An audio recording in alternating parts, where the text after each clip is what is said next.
عورتیں اگر اپنے خامند کے ساتھ باہر جانا چاہتی ہیں تو کسی پارک میں جانا یا کسی ایسی جگہ پر جہاں پر عام مجمع نہ ہو وہ بالکل ٹھیک ہے، مگر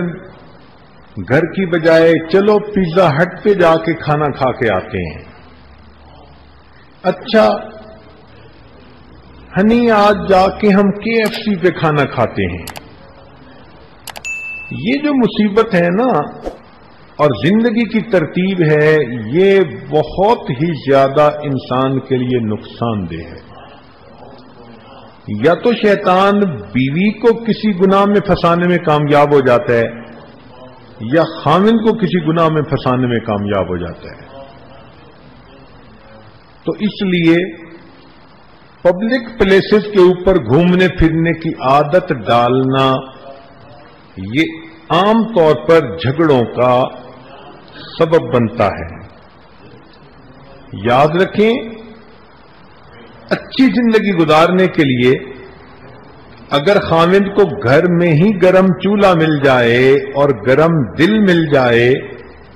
تو اس کے سوا اس کو تیسری کوئی چیز نہیں چاہیے ہوتی۔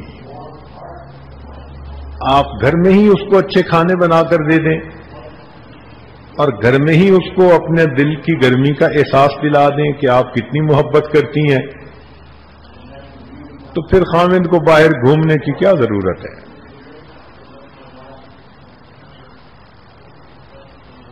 یہ بھی دیکھا کہ کئی مرتبہ خاوند چاہتا ہے کہ بیوی سے ملاقات کروں، ملوں، اور بیوی صاحبہ کے عذر بہانے ہی ختم نہیں ہوتے، نہیں نا یہ ہے اور وہ ہے اور فلاں ہے، اور یہ چیز غصے کا سبب، یہ چیز جھگڑے کا سبب بنتی ہے۔ خاوند غصے میں ہو تو اس کو بھی عقل مندی سے ڈیل کرنا چاہیے۔ خاوند پر جب شہوت کا بھوت سوار ہو تو اس کے ساتھ بھی عقل مندی کا معاملہ کرنا چاہیے۔ جیسے بھی ہو اس کے اس نشے کو اتارو۔ شریعت نے تو یہاں تک کہا کہ عورت اگر اونٹ کے اوپر سوار ہے اور خاوند اشارہ کرے کہ نیچے آؤ مجھے تمہاری ضرورت ہے، تو وہ اونٹ سے نیچے اترے، خاوند کی ضرورت کو پورا کرے اور پھر اونٹ پر دوبارہ چڑھ کر بیٹھے۔ تو شریعت نے کتنے خوبصورت اصول ہمیں بتا دیے، اور یہاں تو میاں بیوی ہیں، ایک بستر پر ہیں اور بیوی کے بہانے ختم نہیں ہوتے۔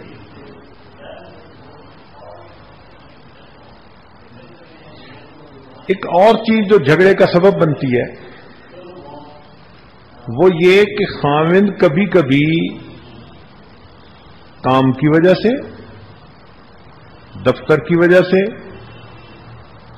دین کے کام کی وجہ سے یا دوستوں کی وجہ سے گھر دیر سے آتا ہے، تو خاوند کے گھر دیر سے آنے پر یہ شک دل میں رکھ لینا کہ باہر اس کا کسی کے ساتھ کوئی تعلق ہے، یہ انتہائی نقصان دہ بات ہے۔ جب بیوی خاوند کو کسی ایسے گناہ کا طعنہ دے جو اس نے نہیں کیا تو اس پر خاوند کا ری ایکشن ایک مرد ہونے کے ناطے ہمیشہ بہت زیادہ ہوتا ہے۔ کیا بیوی الزام برداشت کر سکتی ہے کہ خاوند اس کو کہے کہ تمہارا کسی غیر کے ساتھ تعلق ہے؟